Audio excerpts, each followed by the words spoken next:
This conference will now be recorded. There's the kid that won state football this year that's in is part of the my son actually just hired his freshman year. And football, and I've had that, but it's like like we're trying to go there, for 2 days a week, and he's now qualified for it, so. Give room to make sure. Yeah, right. Yeah. It might be around quite a bit, depending on how this plays out. I'm sorry, you just did a 5 that I've never heard of this. Yeah, I don't think anybody.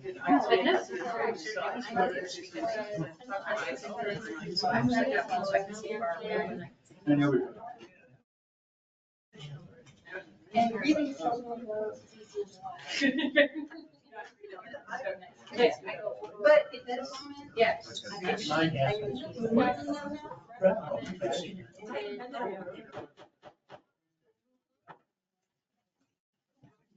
Hello, everyone. I'll see you all. Welcome to the June 6th North Front Range NPO and Air Quality Planning Council meeting. We start our meeting with the Pledge of Allegiance. And I believe our flag is over there.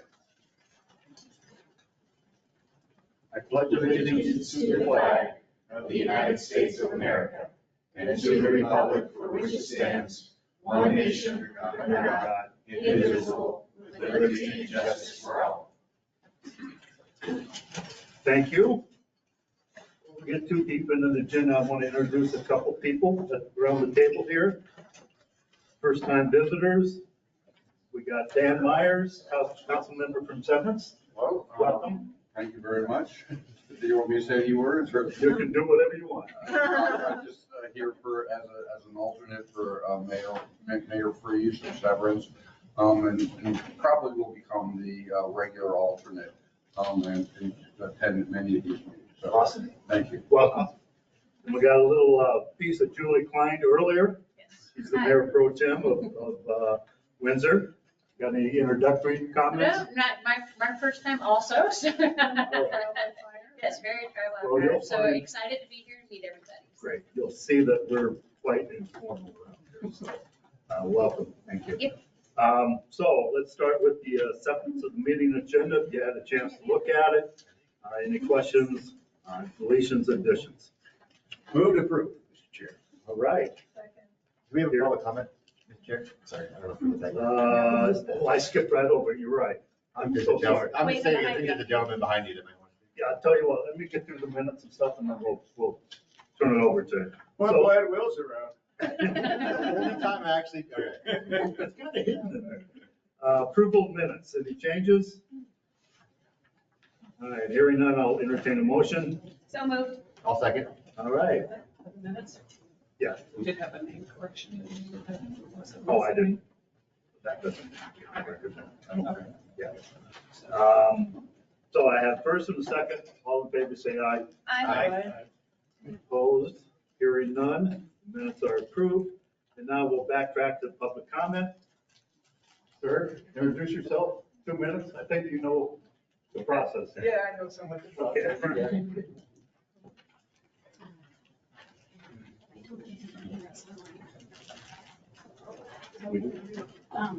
If we can just wait, can you hold on just a moment? I think we've got some audio problems. It says one on the picture.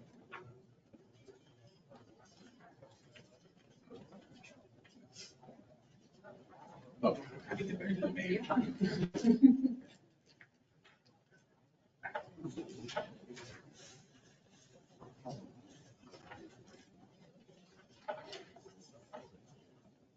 Okay, so that says that.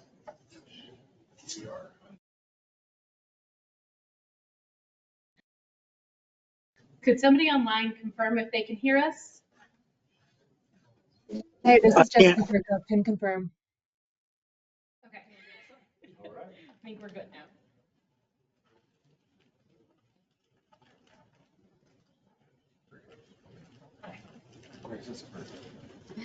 Super, thank you. Sir, go right ahead. My name is Steve Teets, for the record. I'm in Greeley. And it's nice to be able to come more often when you're here on this side of the interstate. Last night I saw on the weather that they showed from almost to the border of Wyoming, all the way down to almost Colorado Springs along the Front Range, and that includes this area too, that the ozone and the pollution is in the red alert, I saw. So I just want to just say that it just shows that we need, well, besides the pollution, the cars, industry and all that, but also too, it shows the importance of having a better bus system, if it's a city bus of Greeley and regional as well, and other ways of getting around.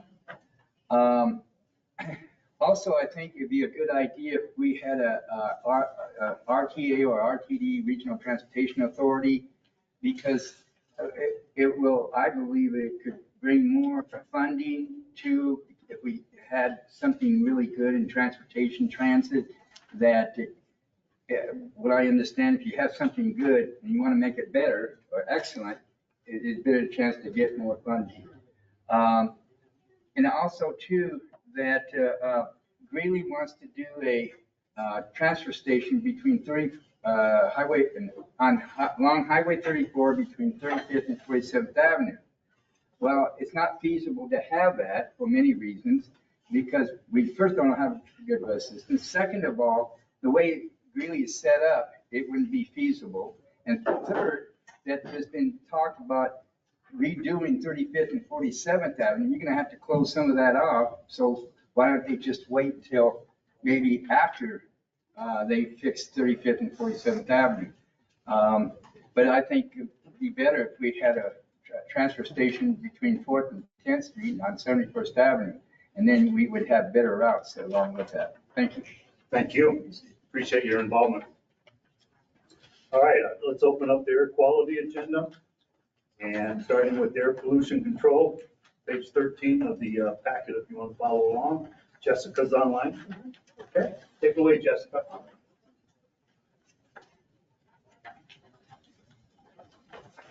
Yeah. Can folks see and hear me all right? Yes. Apologies for the lighting. Yeah, and thanks for having me back. I'm just going to walk through a few of the updates that are included in the written write-up. As always, we are pretty darn busy over at the Air Pollution Control Division. I want to highlight a couple of key opportunities for public engagement on different efforts we're currently undertaking. One is our continued work to implement House Bill 22-1244 related to air toxics.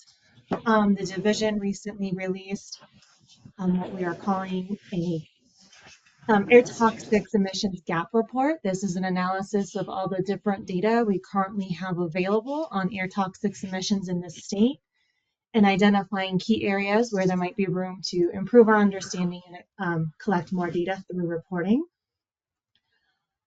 That's available for public comment. We are also continuing our work on the midstream oil and gas reduction planning efforts. So this again is an effort that is focused on reducing greenhouse gas emissions from the oil and gas sector. There's going to be a public meeting on that this Saturday. At that same public meeting, we'll also be touching on a few other planning efforts the division has going on. One that we're particularly excited about pertaining to carbon monoxide.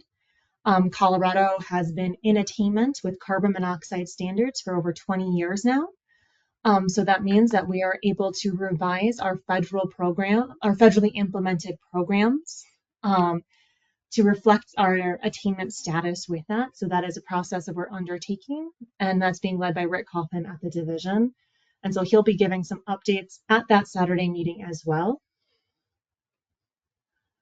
Another effort we have ongoing is our updates to the procedural rules.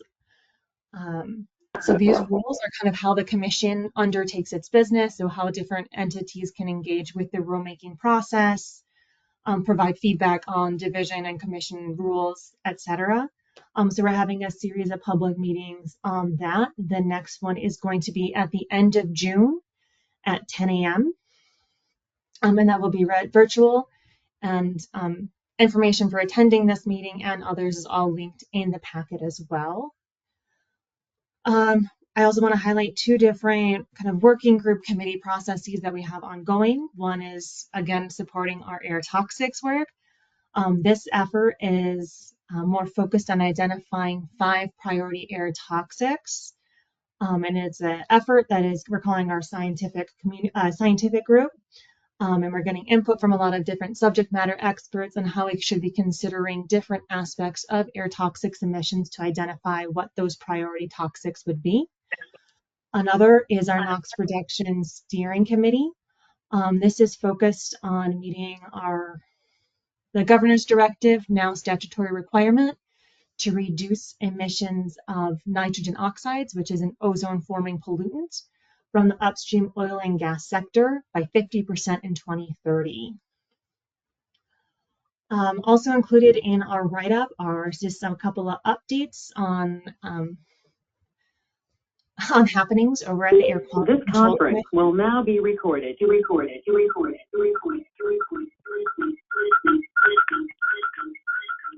I don't know if anyone else is hearing that reverb or if it's just me.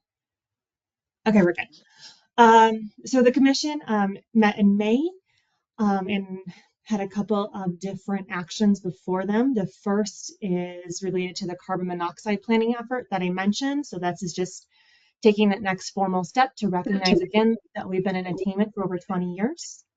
The other was a rulemaking related to regulation number 3, in particular, some updates to our disproportionately impacted community permitting program, as well as some revisions to what are known as our affirmative defense provisions to align with new federal requirements. Next month, there will be no rulemakings before the commission. The commission will be participating in their annual planning retreat.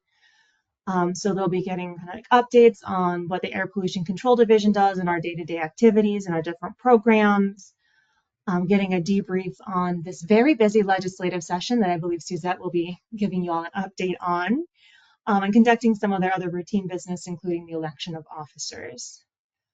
I can now answer any questions, or I can hand it over to Dina and participate in questions after the full air quality brief. So. Let's go with questions for Jessica, if any.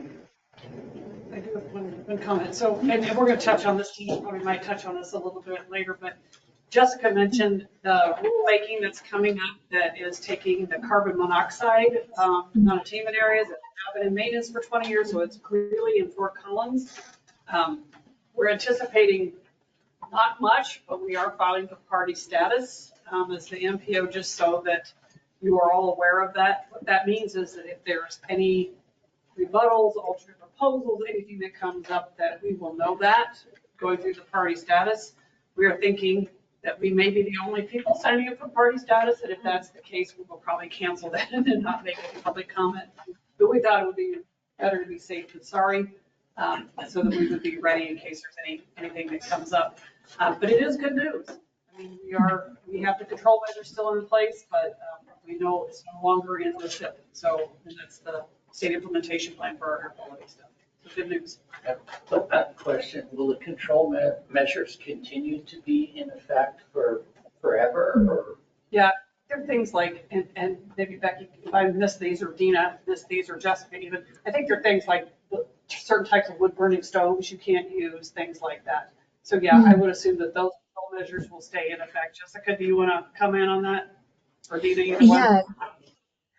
Yeah, and I believe Rick Coffin's on the line, so he might be able to jump in as well. But Suzette, I think your characterization is correct about strategies that we have implemented as a state that are currently federally enforceable. They'll be staying in place, are pertaining to the different wood burning activities primarily.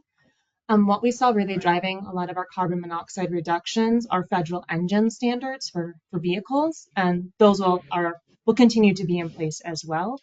but there's not a tremendous amount of complementing state regulations that we'd be looking to revise. Thank you. Can I ask a question? So is there less that we have to report? We're still monitoring it, but it's something that, I mean, it is good news, and like, does it change, and what does it change? If it doesn't change those control strategies, what does change? Mhm. So Jessica, Yeah. you want to answer that? Yeah, I can speak to that a little bit. So kind of what changes is part of like the enforcement mechanisms of them. So a lot of when we move control strategies into our state implementation plans, they become federally enforceable. And so now we'll be kind of taking it out of those federally enforceable programs, continuing to implement them as a state. So practical on the ground, I don't think people will be seeing changes in their day-to-day life or requirements, but it's an administrative thing that does allow the state a few more resources and more flexibility. What it'll also allow us to do is reevaluate our air monitoring network, where we're currently monitoring for carbon monoxide. We can stand down some of those monitors and use those resources to stand up monitoring of different pollutants that we are a little more concerned about due to our compliance status with the NAAQS, or our National Ambient Air Quality Standards. So it also frees up resources for us to use that way. Jessica, is it true that we would no longer need to do the conformity test and do a conformity document? I mean, we don't need to worry about that anymore. That's gone, right? Mm-hmm. Yeah, with our compliance status, I believe that requirement changes. So a little less paperwork, maybe. A little less. That's not bad. That's not bad. Yeah. Any other questions for Jessica? All right, moving on to item number 4, air quality program updates. Dana, I know you're online. Well, Jessica made my presentation easy, and I think Suzette's going to speak to the legislation. So I might be here very shortly, well, in a short period of time. Let's just say that. So just a kind of high level, we saw the legislative session wrap up a number of air quality bills that will be discussed tonight. There are a couple that are going to provide substantial funding related to transportation, so I'm excited to hear your discourse about those. And then there's some air quality bills that have direct impacts on local governments, so that you'll want to consider whether or not you want to engage. Some of them are optional, some of them are not so optional. We'll talk about that later this evening. At the Air Quality Control Commission, you already heard about the success story, and I think it's really important that this is a Colorado air quality success story because we don't often hear those. And so Colorado has met those standards, and it was a 1971 standard, I think, from carbon monoxide. And so from 1971, the next coming out, and then here we are in 2024. So it's a long time in the making of attainment. And in fact, Colorado's, I'm sorry, I'm hearing a lot of noise.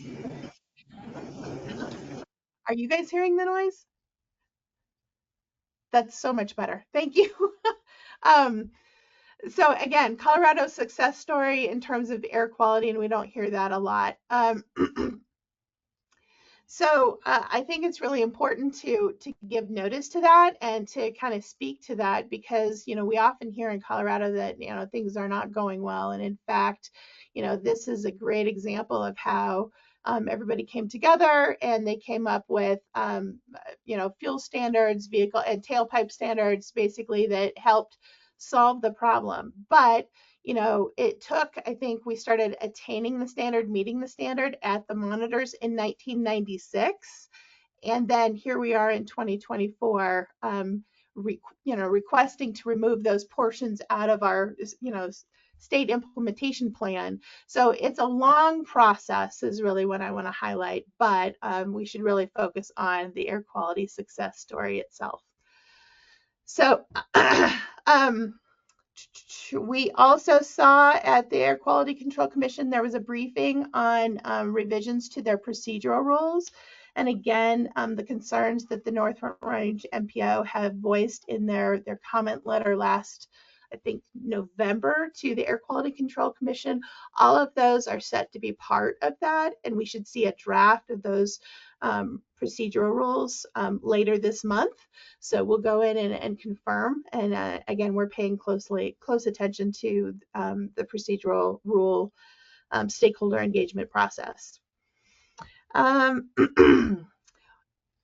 Highlights at the RAC.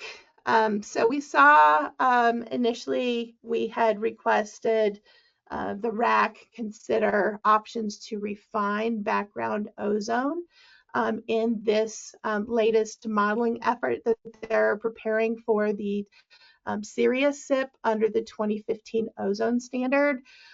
Initially, they had entertained that and they had included it in the RFP with modeling or for the modelers that were bidding on that RFP. The RAC has come out since then saying that they don't intend to move forward with that element. Instead, they're going to focus on efforts to address wildfires and the impacts on the ozone that we see at the monitors. So we're paying very close attention to that, and we're asking some questions about that. So you should hear a little bit more about that as that process progresses. And again, we want to highlight that the RAC is holding this modeling forum. They held one in April. We're so happy that they're holding this. They're having these public discussions early in this process, and they are committed to continuing to do that over the long term. So we will continue to engage with them on that. In addition, they had floated a potential control strategy in terms of reducing precursor pollutants for ozone as an effort to basically reduce motor vehicle emission budgets more stringently than what's currently required. And that was an element of what we saw, or what was Senate Bill 24-165 that failed. But we're still seeing that control strategy kind of being discussed publicly. So we're going to want to pay very close attention to that. That's near and dear to what the MPO does on a daily basis. EPA held a public hearing of entertaining public comments on proposed secondary NAAQS standard for a combination of NOx, SO2, and PM. And so secondary standards aren't health-based standards. They're more like aesthetics and what's impacting like plants and animals and that kind of thing. And so the gist of the comments that they received during that public meeting were, that they wanted more stringent requirements. And in particular, they were looking for, commenters were looking for an ammonia standard that should be included. And they specifically mentioned that in terms of looking at nitrogen deposition at Rocky Mountain National Park. So we're going to want to watch a little bit more about how, what comments get formally submitted and how EPA ultimately responds to that in setting the final standard itself. EPA also kicked off their ozone NAAQS review. So if you recall, technically they're under the Clean Air Act. They're supposed to review all of their national ambient air quality standards, or NAAQS, every 5 years. They haven't been so great at that because it's really a technical process. But here they are looking at ozone again, and we're struggling. This area is struggling with dealing with the 2008 standard of 75 parts per billion, as well as the 2015 standard of 70 parts per billion. So it's potentially going lower. And that's what they're reviewing. They're reviewing all of the more recent studies and science that has been made available since the last time they reviewed this. And notably, they do set the NAAQS based on health-based standards, so it's not necessarily whether or not an area can meet it or not, or has high background levels. So it's always kind of been a point of contention, but that is the way the Congress set up the Clean Air Act. So anyway, there's a couple of interesting things that came out of that meeting. In particular, some folks were suggesting that, because we're seeing high ozone levels at remote areas that don't have man-made pollution contributing to it, like Colorado's Gothic monitor up near Crested Butte, that's kind of a little bit of a head scratcher, and that some folks were suggesting that perhaps ozone wasn't the best indicator pollutant to be reflective of or protective of the impacts from photochemical oxidants as a whole. And so there was a suggestion of maybe we should switch to looking at nitric oxide. So that was interesting to me. I'd never really heard that before. So we're going to really want to pay attention to that process because obviously we've got a lot of infrastructure. Everybody's looking at ozone, not necessarily nitric oxide. They also did mention the fact that there was, that several, studies are out there showing that there are higher levels of ozone naturally occurring at elevation. So the Intermountain West is experiencing more of this problem. So there was a lot of a discussion about that. And there was some suggestion that, if we're using ozone as the indicator, maybe it's not representative of all of the photochemical oxidants that urban areas are experiencing, because there's a chemical reaction that from basically combustion of fuels from vehicles that kind of titrates out, or basically ozone doesn't end up showing up because it's reacted at that point. And so it shows that there's lower ozone levels in urban areas than there are perhaps other photochemical oxidants. And so there was some discussion about that a little bit. So all of that was kind of news to me. So I was very interested in the conversation. And then lastly, members of the Intermountain West Transportation Planning agencies met in person to talk a little bit about their challenges in meeting the 2015 ozone max. And so they were really highlighting the difference between what EPA was modeling and projecting the areas would be meeting in terms, and comparing that to what they're actually seeing in the monitors. And a number of states are seeing a very a departure from what was projected in EPA's Good Neighbor FIP and the modeling that went along with that, to what they're actually seeing in the monitors. And so they're trying to explore what's going on there, what's the reasoning behind that. And so I think there's going to be more discussions about that as those agencies continue to work together. So that's all I had for tonight. Are there any questions or comments? Any questions for Dana? Question, if I could, Mr. Chair. Dana, back to the RAC. I fail to understand their continued hesitancy towards updated modeling. What do you believe is behind that? I'm just fascinated by the fact that they don't want to lean heavier into modeling. What do you believe their hesitancy is? So I don't know what their hesitancy. I think it would be best for the RAC to respond to that. I will say, when you're doing something new or different, getting EPA to buy off on that is it's a challenge. So that may be part of the issue.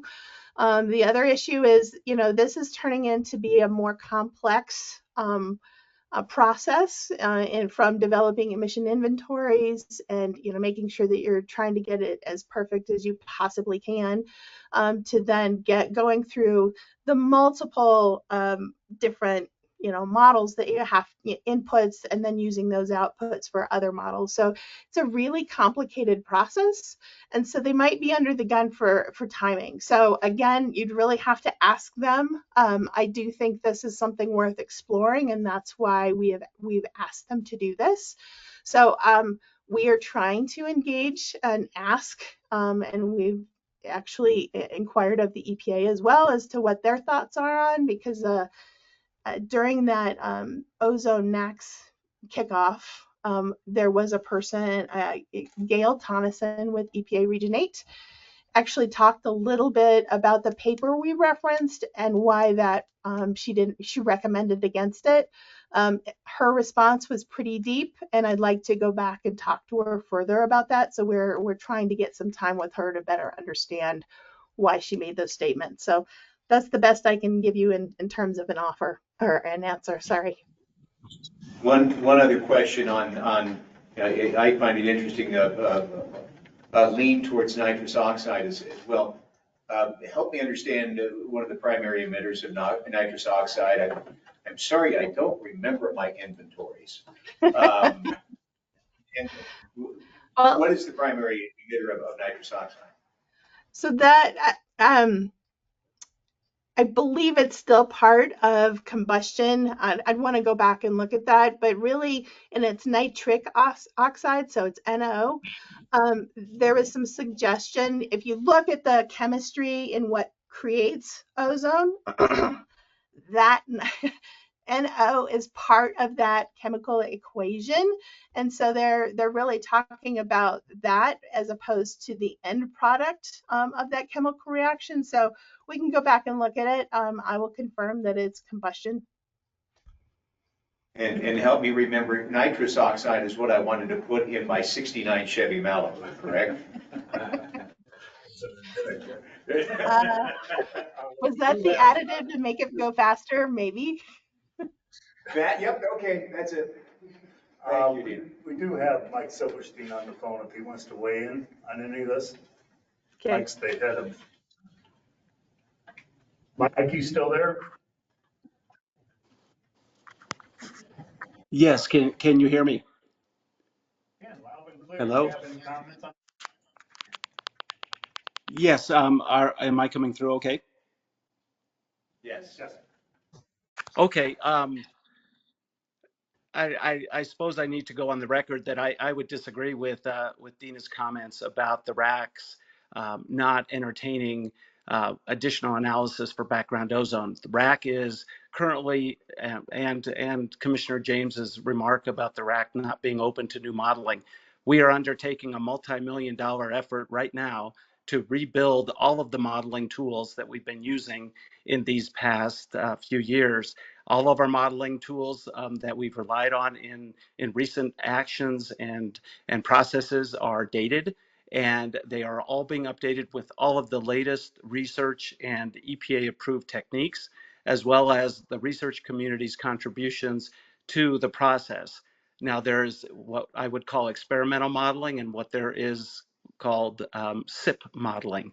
We have to undertake a process that is driven by EPA's guidance and regulation that is required for all ozone non-attainment areas, and we're doing just that. And we are undertaking groundbreaking efforts to improve our emission inventories and our atmospheric chemistry, our background ozone, the transported ozone that comes in from Asia in the global background, all from our upwind neighbors, and the ozone that we do contribute regionally and to our downwind neighbors. So we are undertaking the latest work right now, and our results will begin to come out by the end of the year. It's a very difficult process to kind of reboot and use a more recent base condition that reflects present day ozone values and project out into our future, and to determine how close we are to compliance of the ozone standards based on all of the emission trends that we see with the substantial growth in the region, when we're expecting to see more than 1 million people in this region in the next 20 and 30 years. And also the emission declines due to technology and emission control programs, trying to understand how all of that works together to make the best projections. And so I just want to be on record to say that we are incorporating the latest information into our modeling. We are, again, meeting EPA guidelines and pushing those guidelines where we can to gain the best predictive tools that we can deploy. And we'll begin to produce results by the end of this this fall coming up, and then into the new year, into the winter months. Mr. Silverstein, Weld County is of the opinion that we should do updated source apportionment, never say that, source apportionment modeling annually. Where does RAC stand on how frequently we should update our data sets? I think that source apportionment is a very valuable tool, and we will be doing that as part of our new platform. So when we have the predictive capabilities in 2025, you can source apportion model all you want with the old model, and you'll get the exact same result. We are going to use the new model with all the new emission estimates from all categories and do source apportionment modeling in 2025. And year-to-year changes won't make a difference.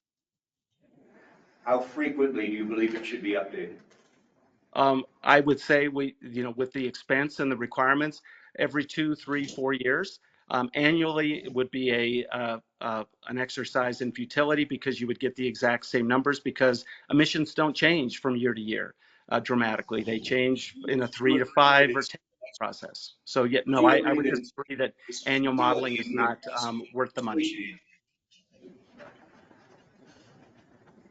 How do we get a monitor? How do we get a measure on the constant legislation that is being passed if we model every 4 years and they pass new legislation every year?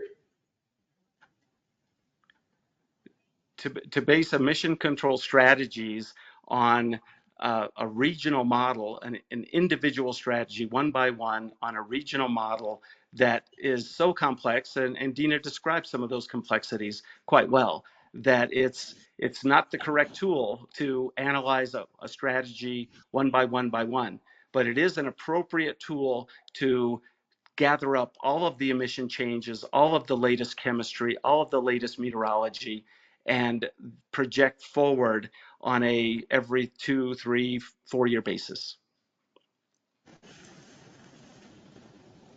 Any further questions? All right, thank you, Dina. Thank you, Mike. Thank you. We'll close our Thank you. air quality agenda portion, and we'll move on to the Metropolitan Planning Organization agenda. First up is report of the chair. That is me. First bullet point is the addition of our executive director. Hopefully you all saw the press release a week before last. His name's Paul Sizemore. He's currently working in Fort Collins. He's got some sort of complicated title, but which I can't recall right now. But he turned out to be a wonderful candidate, and we're looking forward to his starting with us. I want to go through some dates just to update you on exactly what's coming up next month or two. We got Paul starts on July 2nd. That's a start date. July 4th is the first Thursday, so there's no meeting, in case you don't know that. Don't go anywhere on the 4th, okay? July 11th is a meeting date. That's going to be Paul's first meeting. And then August 1st, don't tell Suzette, but we're going to have an open house for her. Is it a surprise? Yeah. There she is.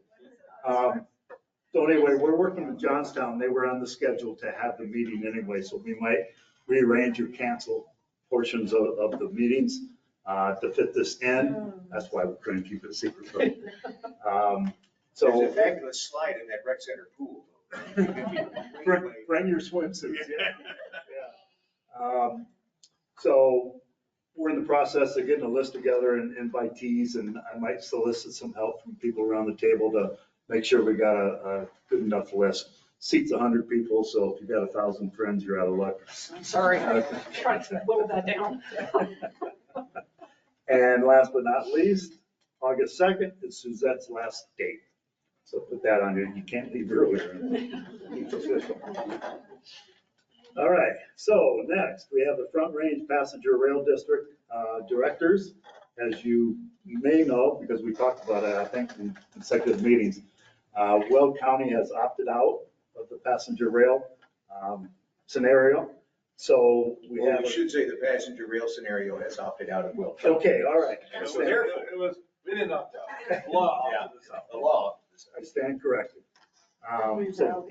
So Johnny, his feelings are not hurt if he's replaced by a Larimer County candidate, unless he's changed his mind.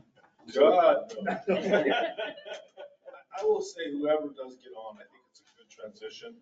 They're starting a new process over the next 2 years to get. They did decide not to do the ballot in '24. So I think it's a good time to get on board. It's it's a refresh, a start of a new, and it will be really good. You don't have to sit on and create a government agency. You don't have to do any of that stuff, which was painful. Will? Yep. But I think it's a good time for the person to transition. It's a Laramie County person. It would be better. Super, thank you. Just to remind everybody, we got Mayor Carspect with the term of May 2024 to May 2028. Johnny was scheduled for May of 2022 to May 2026. So the person who's taken over that particular seat will serve the rest of that term. And then in May of 2026, we'll have another election for that particular representative. So narrowing it down pretty easily, we have 3 people in Larimer County. Will's already taken, so 3 left. We have 4 because Bill's from Timnath. Oh, okay. Yeah, 4. We actually got more than 4. You got Windsor that's part of Laramie. Yeah, well, Windsor, we're a split personality. Yeah. You're a Gemini. Yeah, Johnson has a small part too. That's true. Yeah, well, unless we want to discuss, I don't want to do it unilaterally. If some Well, I know representatives actually Trisha come. Canonico, I don't know if she's online, but I know she's interested. I am also interested, but I think she is more interested and probably has more time to devote to it at this point. I think you guys should. So I would like to nominate Trisha. You're right to the quick. I like that very much. And I've already went on record that I'm not interested due to workload as well. So is there any other nominations we should kick around? Move nomination cease and we appoint Councilor Canonical by acclamation. Quick, that's the sound of a train. Second.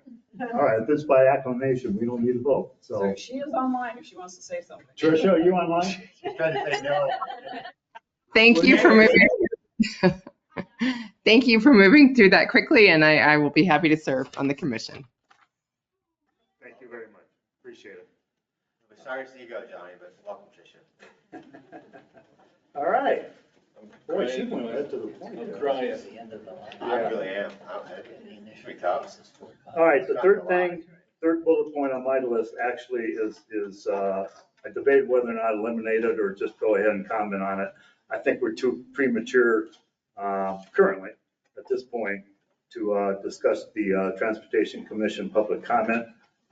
We'll do that at a later date. So that concludes the report of the chair. We'll go to the executive director report. Okay, so I'm going to jump by in different order. So the first one is we have a Safe for Us school resource page, and Jerome is going to demonstrate that for us. Hello, Council.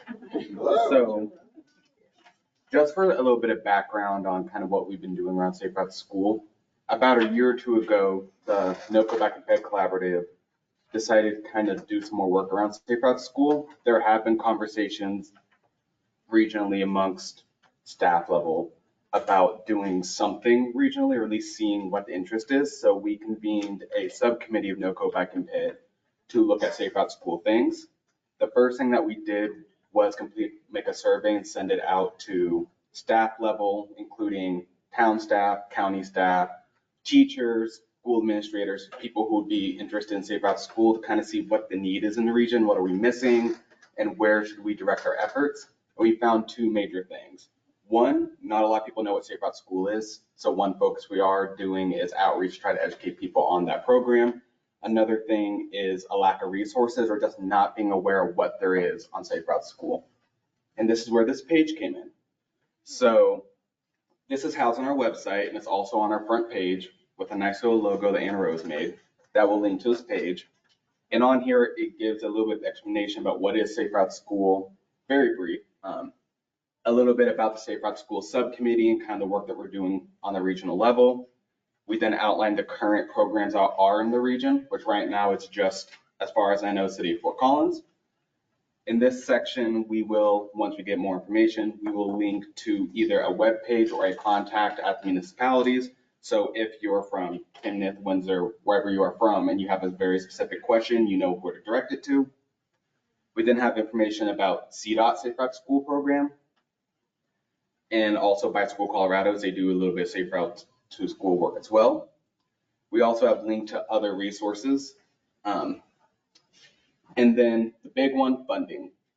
We link to different funding sources that can be used for Safe Route to School, including one which I'm afraid to open because of the Wi-Fi, but it is a big matrix of pretty much any sort of action transportation project you may have and what funding sources are available. It is up to date as of a few months from FHWA. So we have that link just for like kind of that information on if you have a, I don't know, a trail project or crossing or things of that nature, you can go in and it'll say what funding sources you are eligible for. And it will, I believe, links to information of those that do have information. And then for other federal funding sources, we have Safe Streets for All, and then the new Act Transportation Infrastructure Investment Program, which is a mouthful. So I just wanted to bring this all to your attention. This resource does exist and it will be a living page. So as we find out more resource and information, we will be sure to update this page so that we have a Northern Colorado specific resource center to kind of be that stopgap as we continue to work on more resources for the region. There's also, I heard Fort Collins was hosting the safe, The national. Yeah, National. national conference this fall, October, Yeah. Safe Routes to School. Yeah, Jerome and staff have been very involved.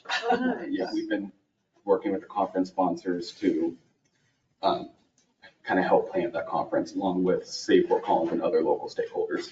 And this group has also been involved in kind of looking to help with that conference as well. Do you know what the cost of it is? Would be fun for someone to Yes. Let's see if I remember off the top of my head. do. So early bird, I believe, is $6.90. It's $5.95, I believe, and then the regular rate would be $6.95.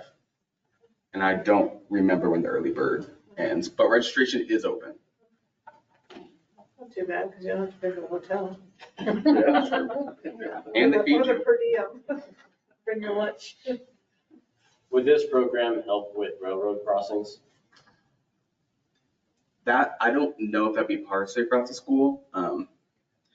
That's more focused on getting kids to school. That could be an aspect if there is somewhere where there is a railroad that is a significant crossing barrier. We're still rather early in the planning process, so we're not really sure exactly where it's going. We're still trying to figure out what the capacity is and what we are, kind of where we're at and what the need is.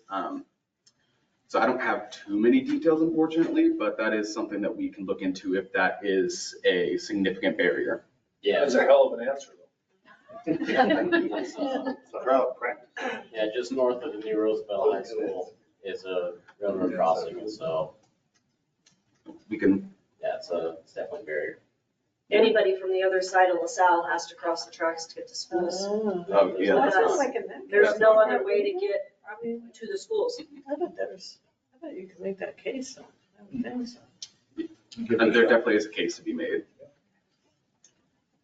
A new button for your link, railroad crossings. Good luck. We wish you We're the gonna have the world's longest webpage. Thank you. Thank you. Suzette? Okay, so then the next piece I want to, it's not on my agenda, but I did want to respond to Mr. Teets, who last month and the month before brought to our attention some shuttles that were running in western Nebraska, the DIA shuttle to the airport. So that information was passed on to the DIA airport director. They are aware of that service now and it is on their radar. So we did pass that on and so they now have that information. And then the last piece, everybody's fun part, let's go through the legislative stuff. So. Boy, you know how to excite. You thought you were done, right? Yeah. I thought I've had my one rage for this evening, apparently not. So I'm going to go through what we've written up, and Dina, if you're still on and I've missed anything on the air quality side or the environmental side, please jump in. So this is in your handouts packet that was sent out yesterday. So these are the legislative reports, and so the first bill is House Bill 241012, and this is the Front Range Passenger Rail District efficiency. This is concerning the operational efficiency of the Front Range Passenger Rail. This bill did get signed into law at the end of April. This is part that removed Weld County for the Front Range Passenger Rail District. It also makes it easier for the North Front Range MPO to appoint the person that we want to serve on the district. It doesn't have to go through the Senate confirmation on that anymore. So I know there were lots and lots and lots of amendments on this bill, so I may be missing something on the amendments, but I think that's the gist of that one. Then there is the railroad safety requirements, and this is House Bill 1030. This is the one that, from my perspective, I don't know what the regulatory authority is over the railroads, but that's, I guess, to be figured out. This is, then, talking about the length of the trains must not exceed 8,500 feet. Trains may not obstruct a public crossing for longer than 10 minutes. It also creates Front Range Passenger Rail District Maintenance Safety Fund. Those sorts of things. This bill did get signed into law at the beginning of May. So that is, and I don't know, I'm looking at anybody else that has comments on these bills that may know more than I do. Then there's Senate Bill 2432. This is the message to increase the use of transit. This did get signed. This bill was sent to Governor Polis on May 10th. I don't know if it's been signed yet or not. I am going to, Johnny, I'll let you maybe help me with this one as well, but this particular bill brought a lot of conversation at STAC this morning with the Statewide Transportation Advisory Committee. The way this method of this is getting funded, we're talking about fare-free transit, things like that. The question was, how did this get funded? You all that have been on this council know what the Multimodal Mitigation Options Fund is. That fund, we at STAC went through this whole machination of how we should split out the money and how it gets prioritized, and that happened. And then it went through. Then this bill took out money off the top of the local piece to help fund the fare-free transit. I don't think that part was transparent, because I spent a lot of time on that bill, and I thought I had asked at one point, was it coming out of the state's portion or was it coming out of our portion? And I thought I was told that it was coming out of the state's portion. And so I was like, okay, well, that sounds good. Then that's more money for us in transit. So I am feeling a little upset. Bamboozled? Welcome Because to my side. Wait a minute, you've been lied to by a legislator? No. It's just moving money around. It's the same money and it's for similar reasons, but I mean, it's not creating any new dollars, and it's in fact saying you have to now use these dollars for, potentially they could be used for other purposes. And now they will solely be used for these two transit programs, ozone-free fares and youth-free fares. And yes, I do feel, I don't think that was clear. So that was a very, the Dr. Cog representative, Commissioner Mauricio, started the conversation today very clearly of what you are saying in terms of transparency and honesty of our legislatures and smoky, dark room discussions with cigars and whiskey. So he brought that up, and the rest of the team. Well, we need to get some cigars. Yeah, the rest of the group. I have that at home. The rest of the group agreed with what you said, and. Why don't you share? Someone motioned on the stack that we should write a letter of our disdain or the lack of transparency to the legislature, TLRC, and the House Transportation and Senate Transportation, and let them know that we're very upset in their lack of transparency and that we believe that it should be more transparent. Suzette was nominated to do the letter. Like, look at Suzette could be like the fall guy for all this. That guy that did that was like. See if you ever retire again. So one of the things is that there was a lot of discussion at staff today, probably a good 30 minutes of it. Oh, yeah. About exactly what you just said. And it was one stack member after another. And one of the things that I said is if stack is going to be, because we're all sort of feeling like our voices on stack has been sort of dismissed. I mean, Heather Shoup called us the redheaded stepchild of CDOT, which is somewhat true, but we have to be able to put our voices out there, and everybody was unanimous vote that we'll write the letter and have the chair and vice chair sign it with all the representation from the stack reps to go ahead and. Why wouldn't you CC the governor since Oh, he hasn't signed it? CC the governor, I have to write my I notes. mean, we're gonna CC the governor, we're gonna CC the transportation commission, but send it to the legislative body that made the decisions. Or the Now- sponsors or, Yeah, so it's one of those things that, there's a lot of that. Senate Bill 260, an MMOF for local funds was sold to us as locals, that this money's gonna go to you for your organizations to build your systems. And then they took 6 million of it and said, we're gonna tell you what to do. And that's Well, I what. mean, 260, I mean, we will be getting some of those dollars out soon for, at least in the board. No, I'm talking MMOF dollars at 260. In the MMOF, honestly, and a lot of the locals agreed through the process that as long as we're getting our local share, we're good, and then they took the local share. Well, and it's not that much anyway. I mean, the beginning years were front-loaded, so they were pretty high, but the subsequent years are 1.3 million. Front loading was federal. The front loading was federal dollars from the, Right, okay, yeah, that's why there was so much initially. So there's not a ton in there anyway, so to take any out, what I'm saying is, I mean, you know, you only have $1.4 million to allocate to our communities the size of ours.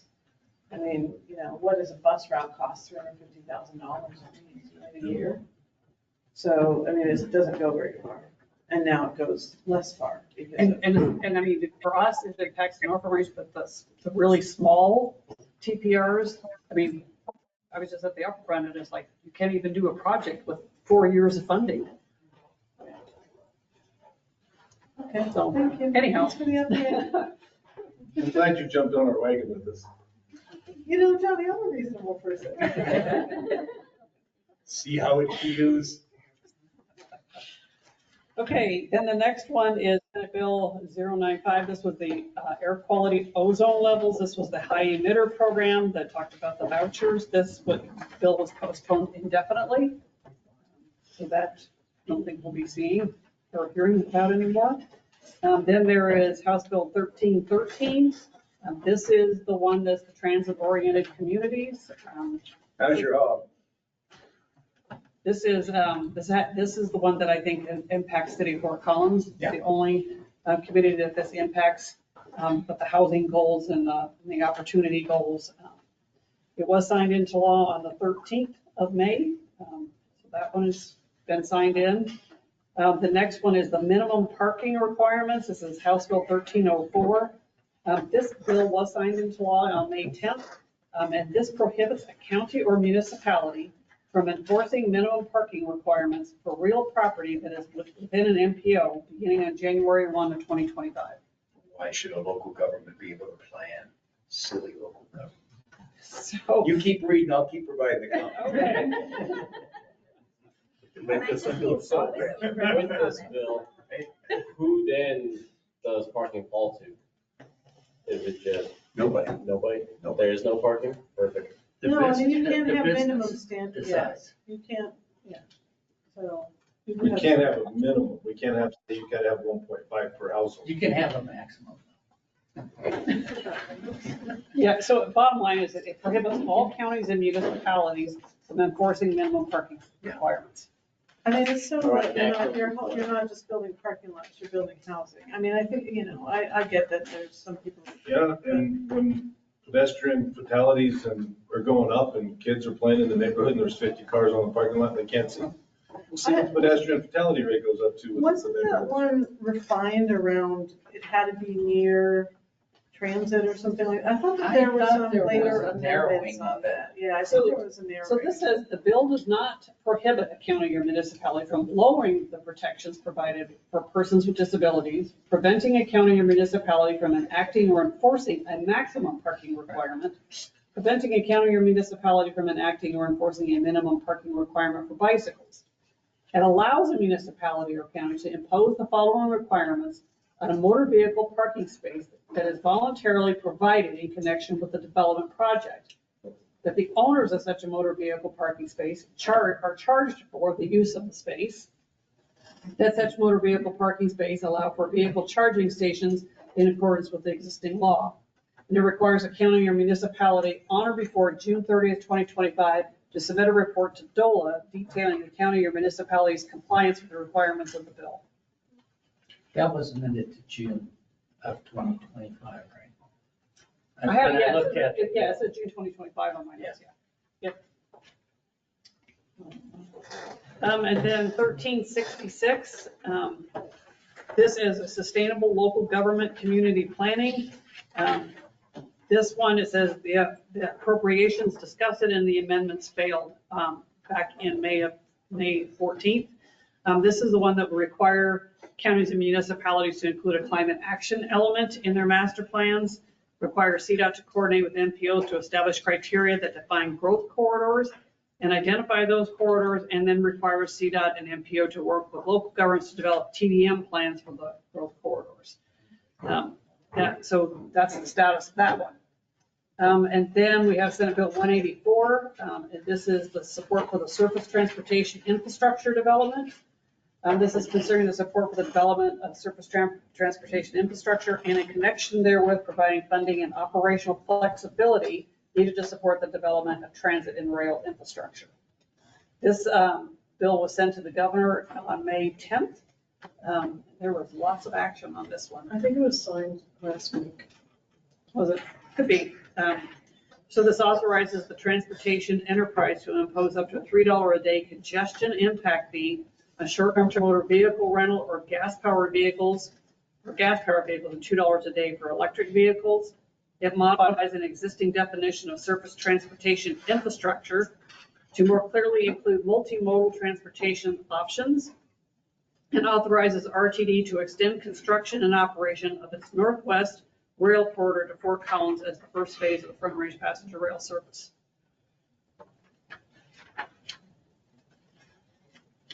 She's looking at this like, wait a minute, all of a sudden James, no wise ass comment? Looking at him, it looks like he's got a headache or something. I just feel like I should go out in Weld County parking lot and shoot myself. I think there's a fee for that, so you know. And that is if you can find a space to do so. Yeah, I'm down to two more unless I'm missing something. So then there's House Bill 1330. This is air quality permitting.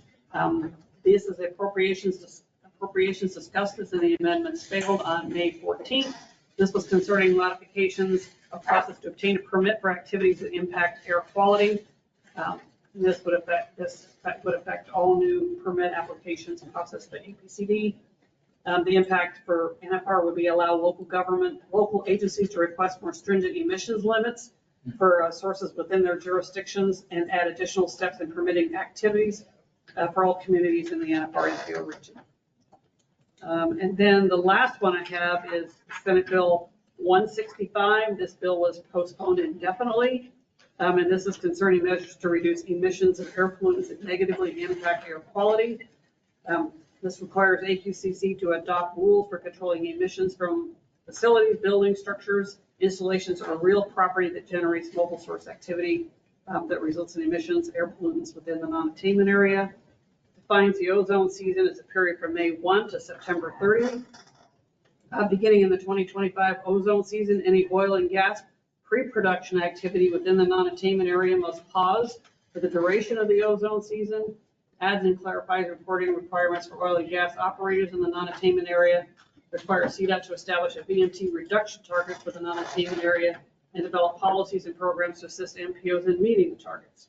So this one has been postponed And indefinitely. why has that one been postponed indefinitely, Suzette? I don't know why. It would be called Senate Bill 230. The grand compromise. Yes. Yeah. The single largest transfer of wealth out of Weld County into the metro area of the state's history. But who's counting? And they're worried about killing people, but over the next 3 years, it's okay.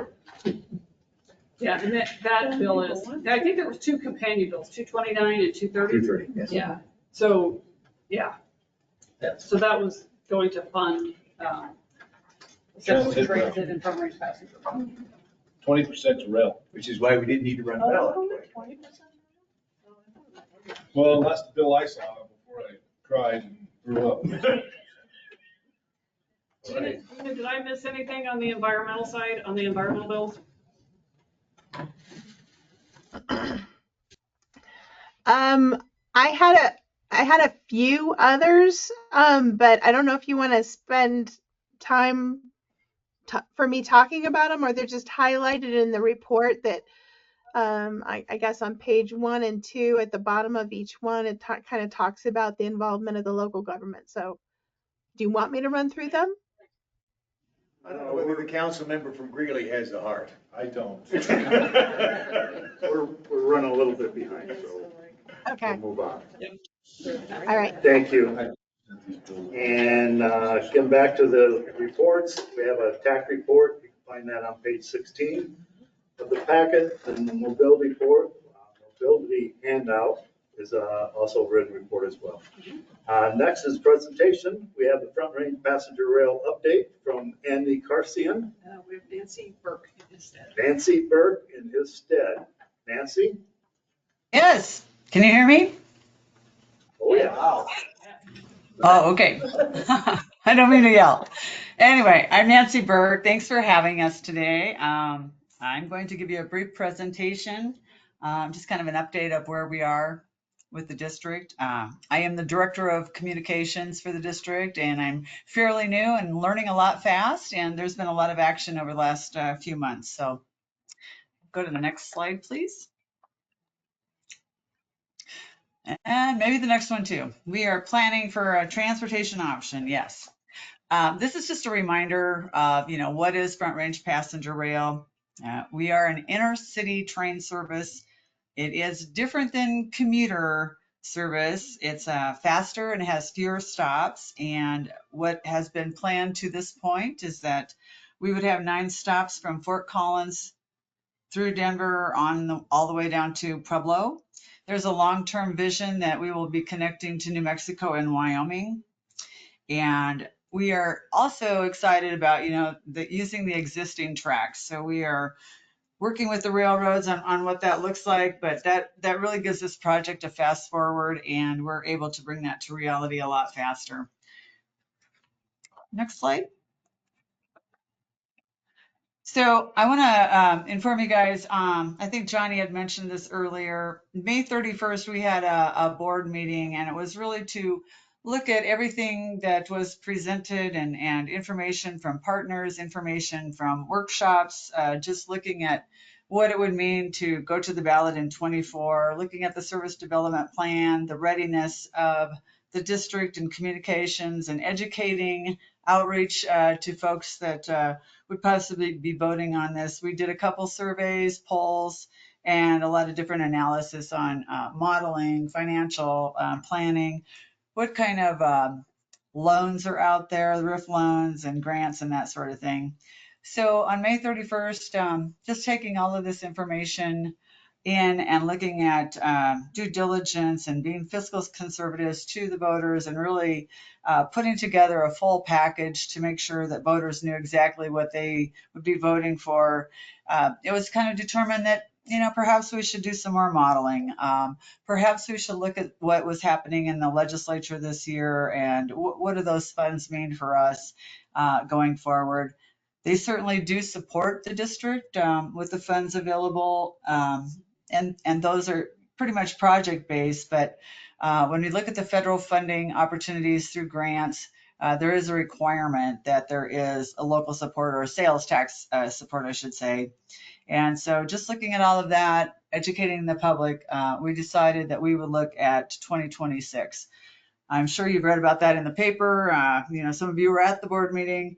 So we do have time now to really dot the I's, cross the T's, and get some more education and do some more modeling and see, what it would look like if we had more trains or less trains and that sort of thing. We have heard from many interest groups that they'd like to see more frequency. So what does that look like, and what's the dollar amount there?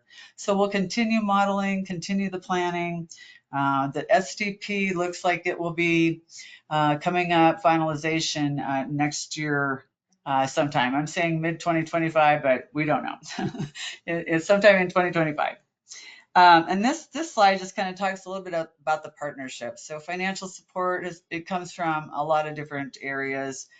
We are using Ernst & Young to put together just different models of what we can do. And one thing that we want to make sure that the federal money, the grant opportunities are definitely there. But in order to sustain the project and really make it whole to the voters and not have any missteps, 300 million would come from the sales tax is where we are now. This could change. But that would be the sales tax, which could operate the project. And, sometimes money coming from the state or feds, it might dry up and go away. So we don't want to have any problems going forward. So looking at all of these things before we make any decisions on that. But that's financial support is there.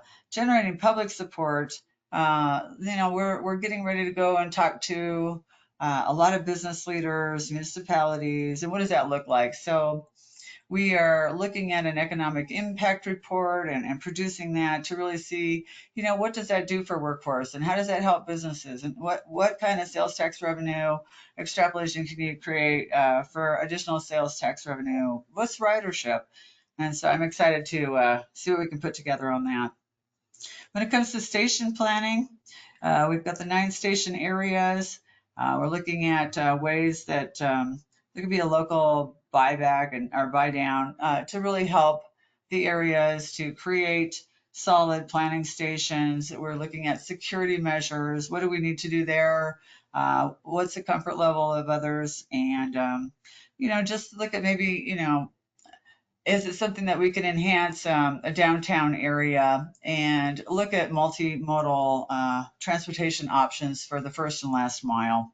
So that's very exciting as well. And every station it's different. Every community is different. So these are all going to be unique plans. And then I talked a little bit about multimodal connectivity. What does that look like? Same thing. It's unique in every area.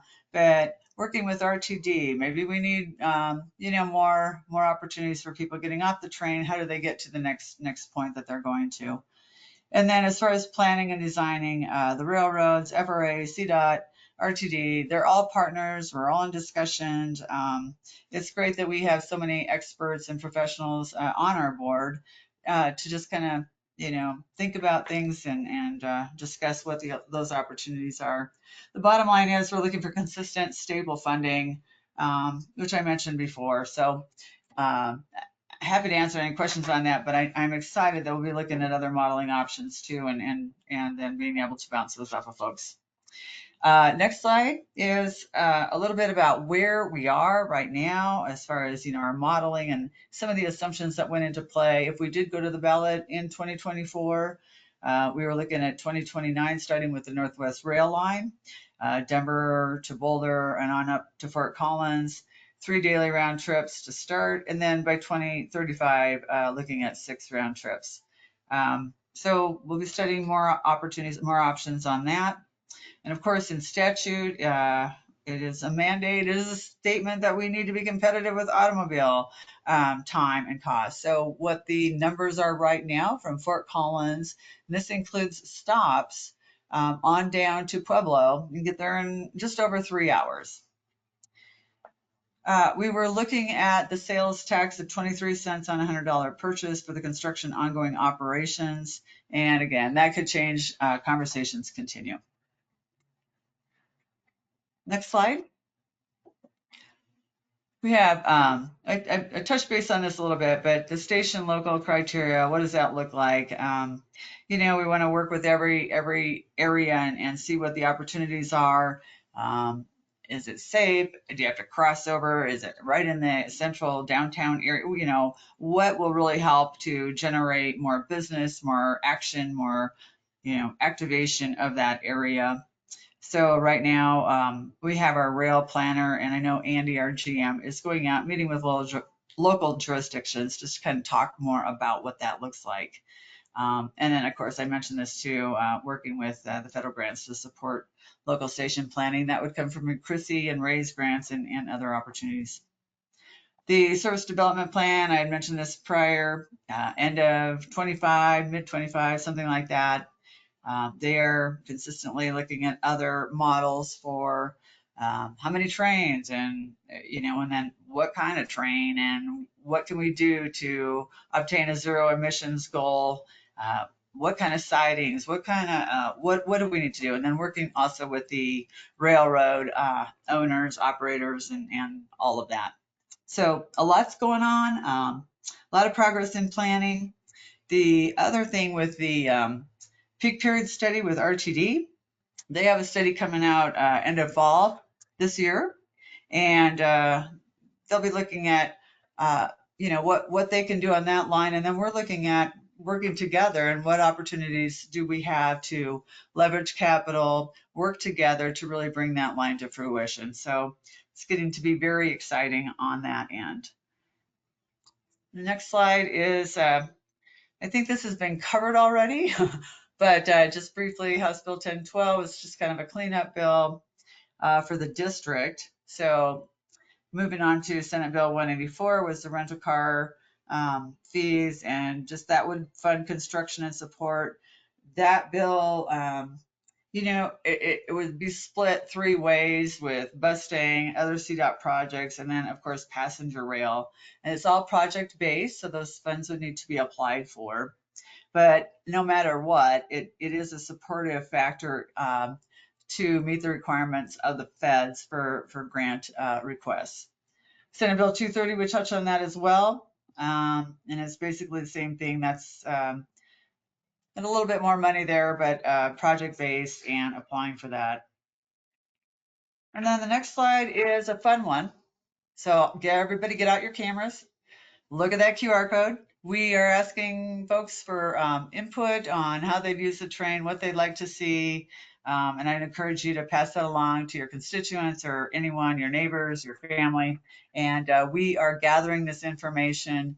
We're getting about 1,000 people taking the survey every month, and we are feeding that up to the SDP so that they can put that into consideration as they continue the plan. So I am happy to answer any questions, and I really appreciate all of your interest in listening to this, and it's going to be an exciting year. Lots going on. Any questions for Nancy? Seeing none, thank you so much, Nancy. Appreciate your time. Bet. Thank you. All right, moving on. We actually have some action items. Number 10. You couldn't miss me, huh? Number 10 is the May 2023 TIP Amendment. Anna Rose. Thank you. I move to approve. So it is stated wrong in the agenda, but the May 2024 TIP amendment includes one new project from the city of Greeley. Wait a minute. It is the 10th Street Multimodal Enhancements Project, which has $1,050,000 in community project funding, or the congressionally directed spending, $218,000 in local funding, and $7.2 million in local overmatch in fiscal year 2024.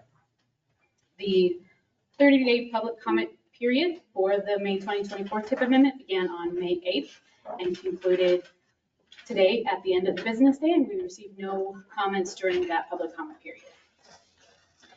As this is a new locationally specific project, an equity analysis was included in the packet. TAC recommended approval of the May 2024 TIP amendment at their last meeting. And now I will open it up for any questions. Any questions? Is this the big project, the big, This is 10th Street Boy, you had to business, bring that up, didn't you? 34.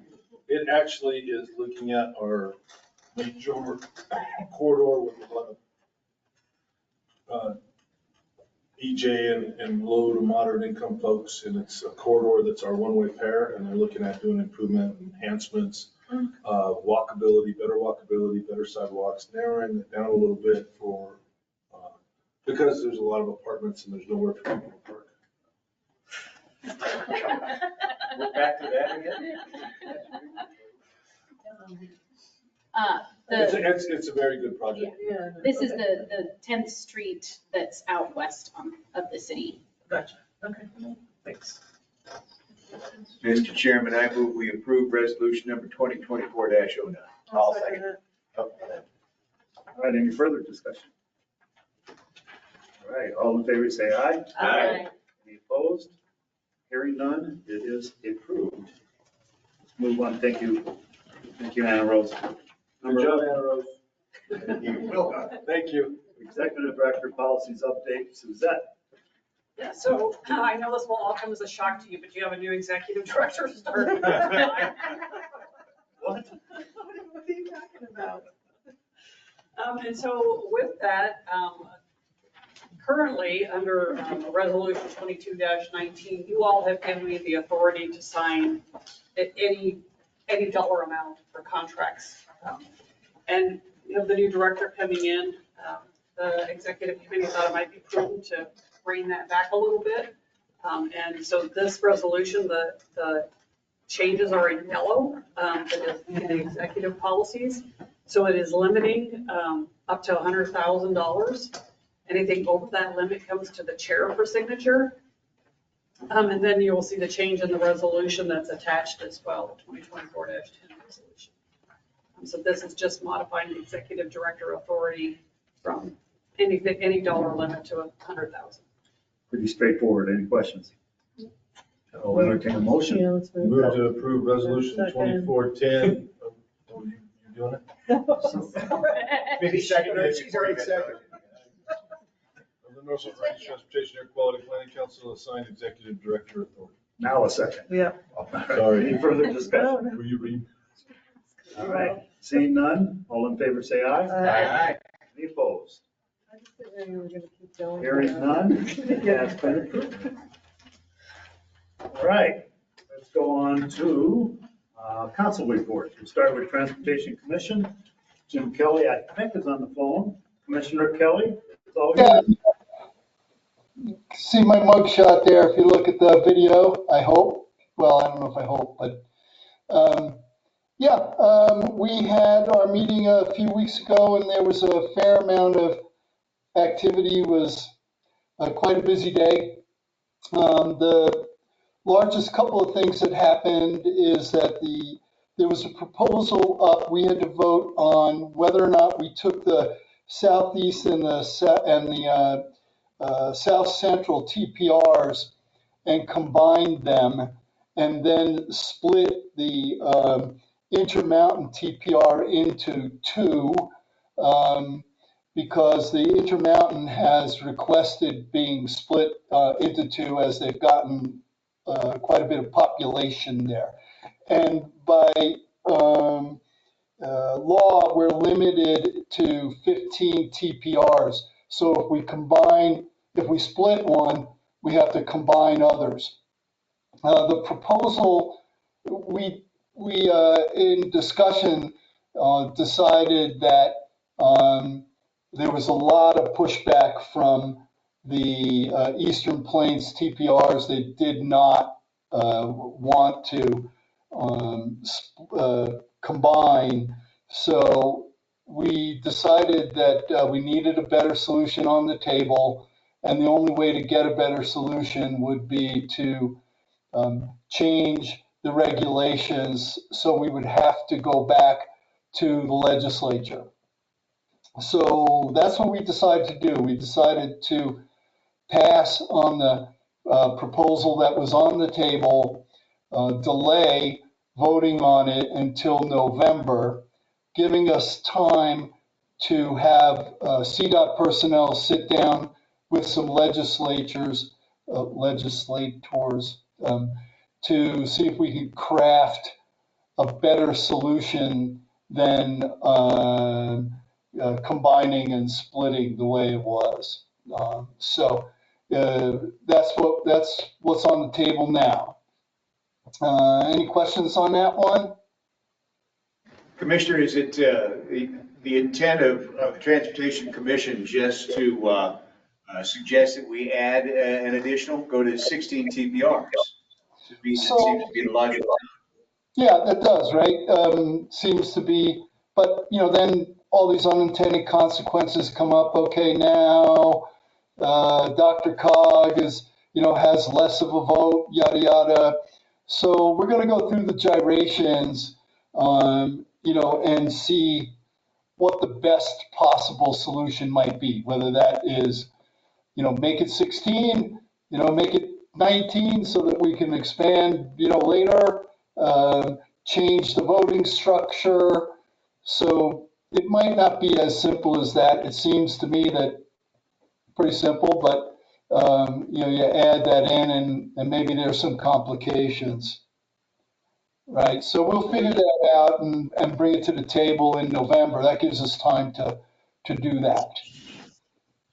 I don't know that I'm in favor of, just to put that out there, of adding 16, because I do think that the reason that we talked about consolidating those two is because there's very, very small populations in those two TPRs. And there is a sort of issue that communities like Weld or Larimer that have big, populations have as much, it does, I feel like it penalizes more urban areas or places or communities with larger populations. Yeah, so Kristen, this has been hammered by CDOT staff going around to all of the TPRs and surveying and the MPOs and so they were going to do, the proposal was there to do that. The downside for the eastern folks is that there's so many lane miles between them, and there's differences in the communities that the uproar was significant. The public, the letters that we were getting and such and such. So I think that's all going to be taken into consideration. We basically punted to see if maybe if we could come up with a legislative fix that doesn't penalize the eastern folks. So that's what it is. We're trying to make it a win-win versus, a win-lose thing. I guess I think they have an outsized voice for their population, and so that's why that's why we suggested it. I was on the committee that looked at that. So, but okay. Yeah, I don't think it was a legislative fix. Was never presented to the Transportation Commission. It was never an option. Well, I guess I would just think of different models than just adding one more. Right. I would think of a way that some of the bigger communities then could have more representation, because it feels unbalanced as it is, and it would be more unbalanced if you had another one. It looks like it's unbalanced when Dr. Cog gets like 4 votes or something, out of 15, and the population is considerably larger than anybody else. So, yeah, I think it's complicated. Yeah. Everybody gets one vote on stack, no matter the size. Right. It's the Senate model. Okay. So that's going to take some time. That'll take some time, and everybody can, we'll try to get the CDOT people that go through the gyrations to talk to everybody and consider a variety of solutions. Okay. And then on Stack had asked for a possibility of term limiting the executive director there. And we looked at that and voted that in. There was a lot of pushback on just term limits in general, but there needed to be a solution at Stack to include other people in leadership And so we voted on yes for a 2-term limit of 2 years each. So somebody could be directing stack for 4 years. All Not right. 19. That's literally what's been in there. And our chair is up at the end of this month, Karen, and so we are in the midst of selecting a new chair and vice chair for TC. We set up a committee of 4 people, I believe it is, to get recommendations to the rest of the commissioners. All right. Any questions on any of that? Or that's my report. See you, none, Jim. Thank All right, good to see you all. Josie Thomas, CDOT, R4 update. You don't get Josie, you get me tonight. Come on up. Even though she's here. We'll ask questions later. Right? She's the boss. I didn't dress council appropriate today, so I asked to. You are well counted. Would you look at the council? You are crying out loud. Well counted. Yeah, I know. I said we were informed. No, you don't. Doesn't delegation go the other way around? No, you don't know my situation. All right, take it away. Yeah, we're going to give you some project updates. We'll start with some work on 34 near Langston Road there at the Devil Backbone. You might have seen some work over there. And all it was maintenance and CDOT engineering teaming up on a project to fix some shoulders there where we have a lot of runoffs, and that construction has been completed. And then I-25, so I'm working in the north programs, and I'll work on down to the south. So I-25 Mulberry Interchange, that's a design funding only for that project right now. And I think Johnny might know a little bit about this one. So the first task order has been executed, and that's just for public outreach. And I'm not sure what that looks like, if it's just, stakeholder involvement, or if you're reaching out to EJ communities or DI communities, which we're supposed to do now. We're building a comms plan.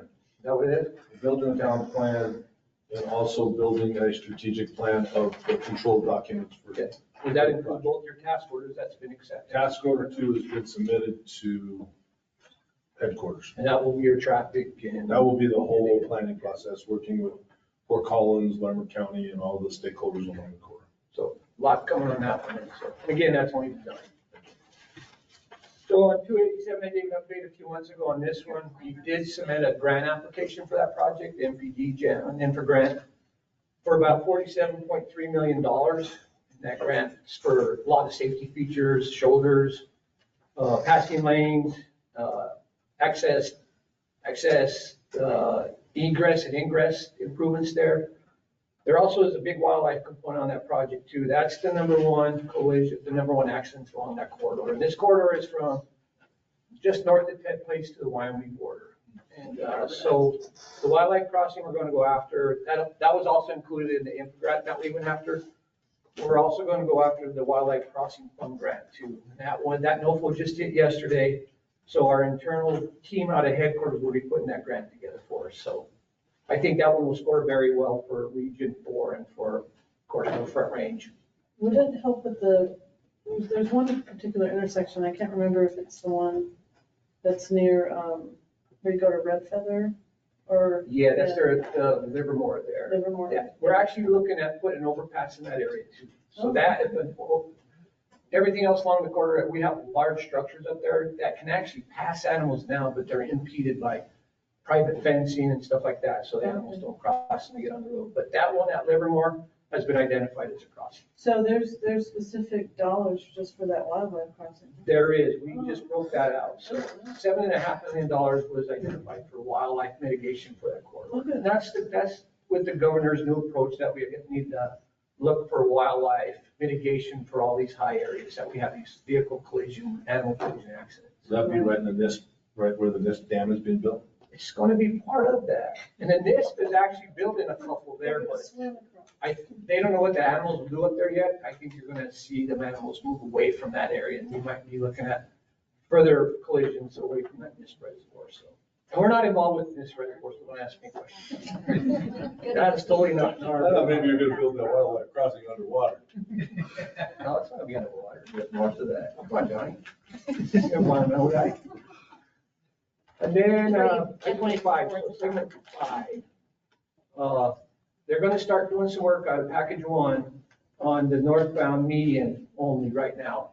The rest of the project now is about 50% design, so more will come on that one.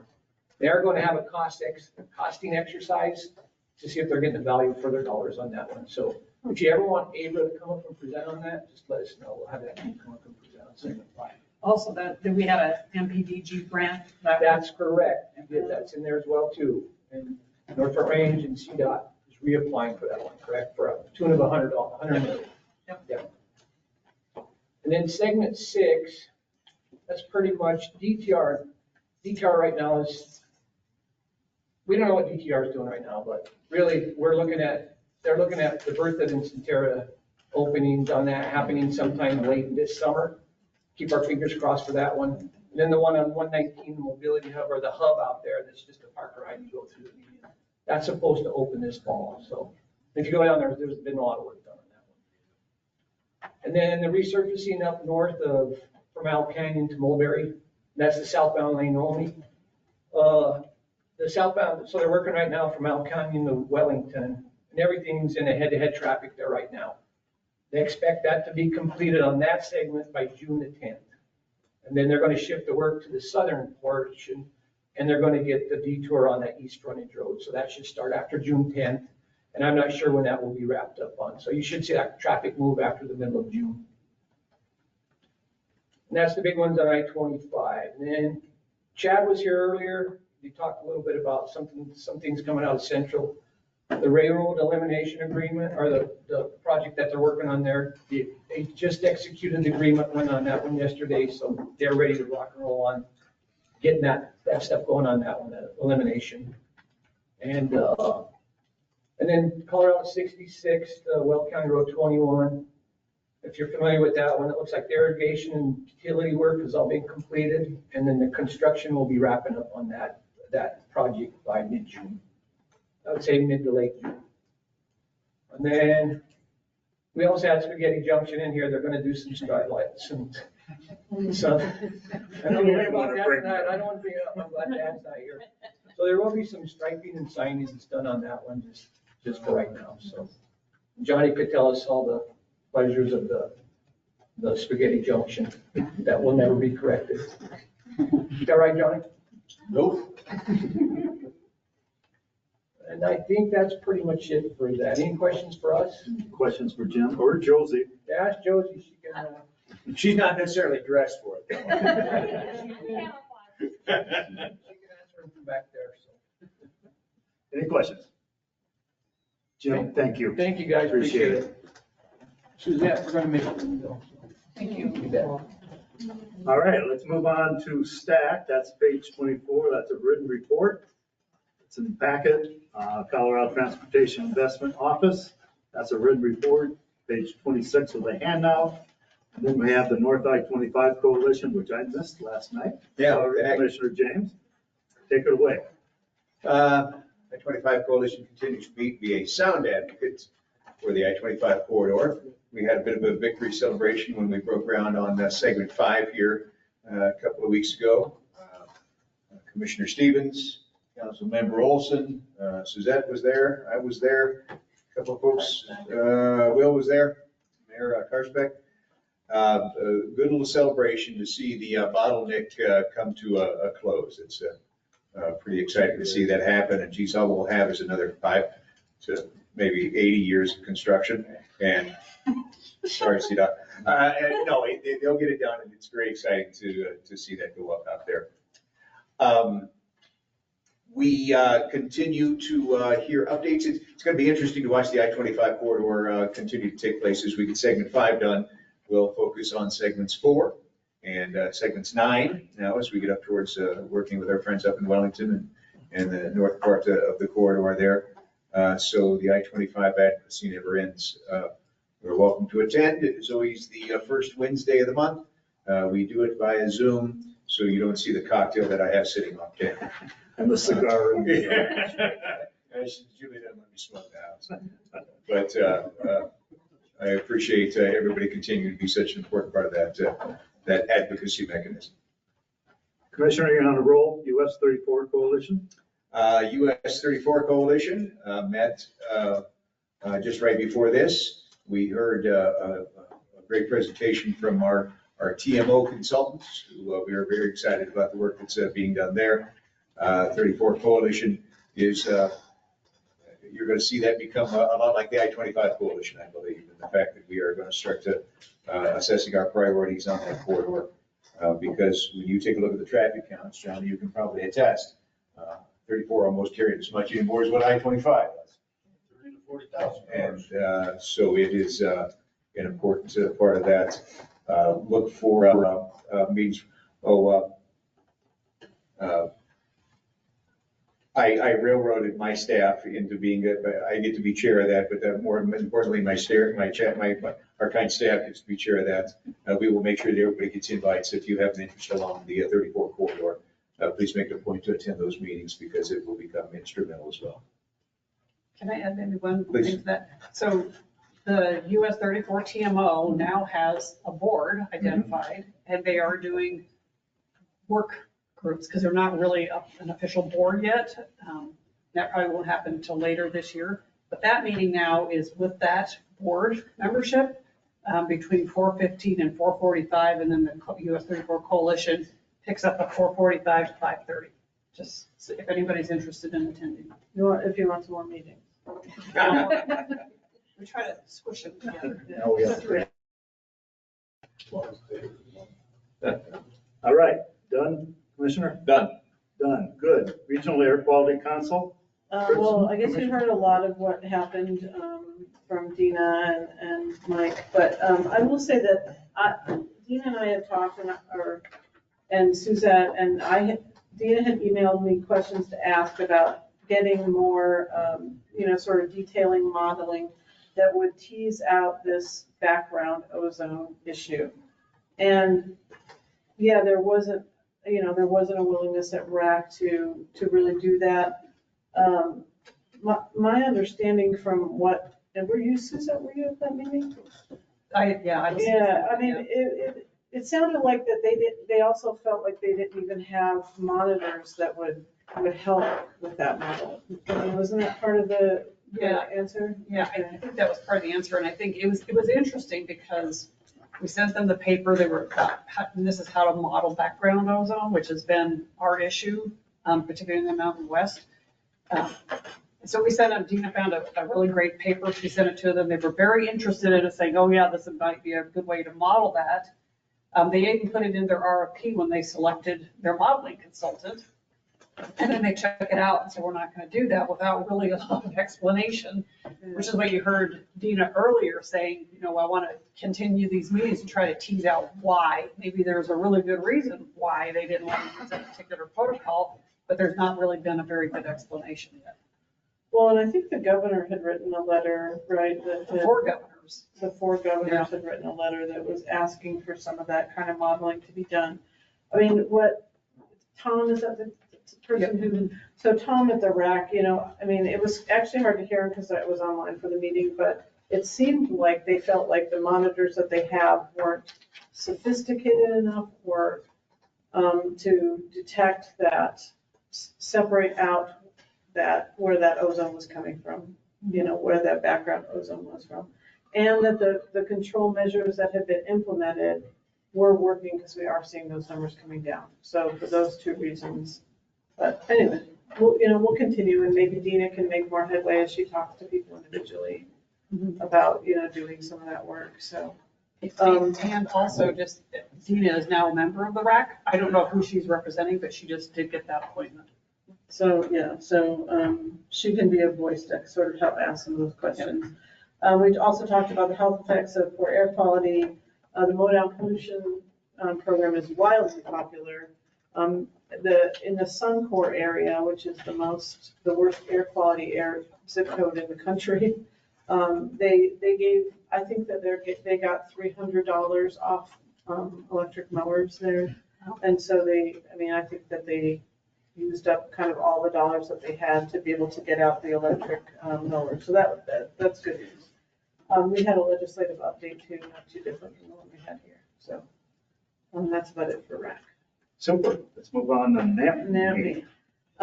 So at NAMI, we are talking about allocation of the funds that we have available, which there are quite a few now. I think it's around $28 million. I think I had expressed this before, but we're gonna have like a smaller projects and then a bigger project. So smaller projects, think community kind of projects, and bigger projects, maybe like BRT or things like that. So they introduced us to a new transportation equity assessment map and scorecard tool, which I don't know if anybody else has seen it. I mean, it's a more fleshed out enviro screen, I would say, in a way. So it has equity categories like, does this transportation project help with access to jobs or education or healthy food or healthcare? And then it assesses, will it improve air pollution or noise pollution? How does it rank on these? So it not only kind of has that mapping tool that kind of shows you, where,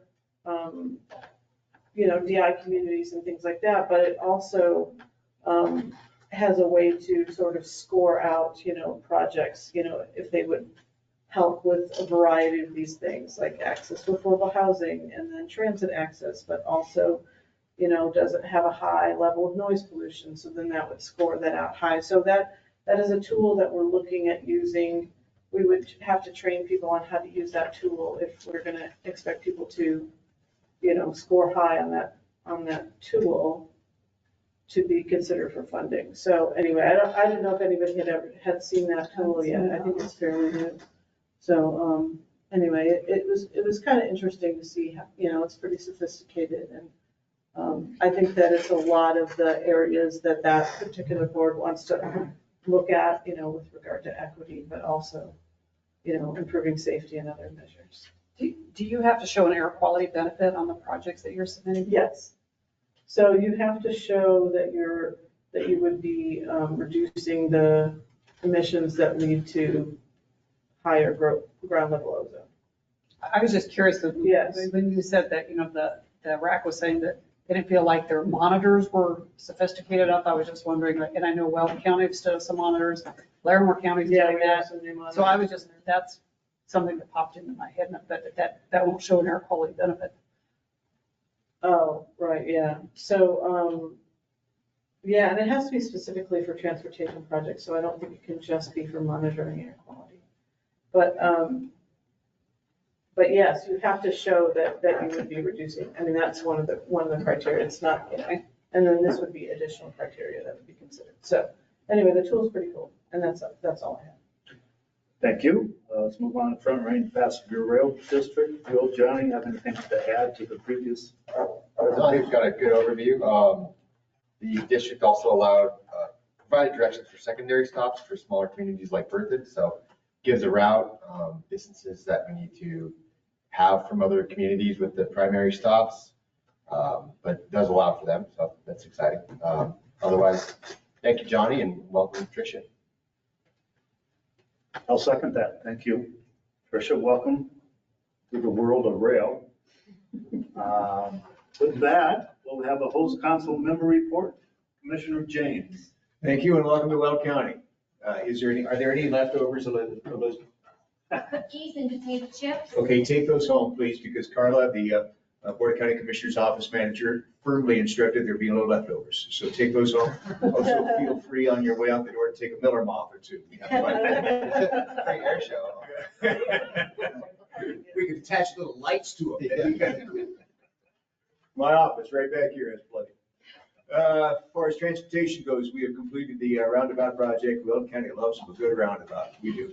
At County Road 74 and 33 intersection, project returned the STBG funding. That's it.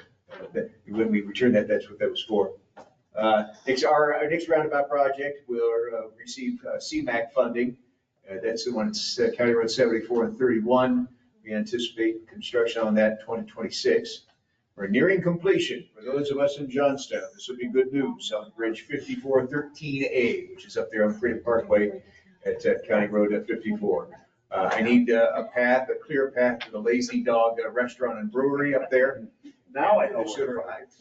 When a Well County Commissioner goes to drink, I do it in Loveland on the Larimer County side of the. All right. We can use it. Not that deal. Well, of course, that's not Loveland, that's Johnstown, my friend. But, no, that's nearing completion. We're pretty excited about getting that corridor opened back up again after what Larimer County did for a while now, after what Well County's done. Now, what's interesting is next up on that will be next summer, as they're at County Line Road, at County Road 13 and 54. We put in a roundabout there, which is much needed. That, in fact, is a joint project. Who said that Larimer and Well can't get along? They're sitting right next to Right next to each other. That's the first I've heard of that. And, no, we're excited about it, but that will be next summer when we get that project online there. We have received $400,000 in the Safe Streets and Roads for All grant to develop a safety action plan for unincorporated Well County. Not necessarily in the North Front Range Metropolitan Planning Organization, but a major thing for Well. We were an applicant for a rural surface transportation planning grant, which is part of MEGA out there at I-76 and Well County Road 8. That new interchange goes in out there where we will have a rather massive Burlington northern multimodal transloading. Was that? Intermodal facility. I knew it had something like that. Well, she dressed appropriately. She did. Right? But it's a big project for south, east and south central Weld County. And that's exciting to at least have that application in. I know Elizabeth worked awful hard on that. And we think pretty highly of our chances on that one. So other than that, welcome to Weld County. Again, take leftovers, take a Miller Moth, and come back. Thank you, Commissioner. Thank you, Weld County.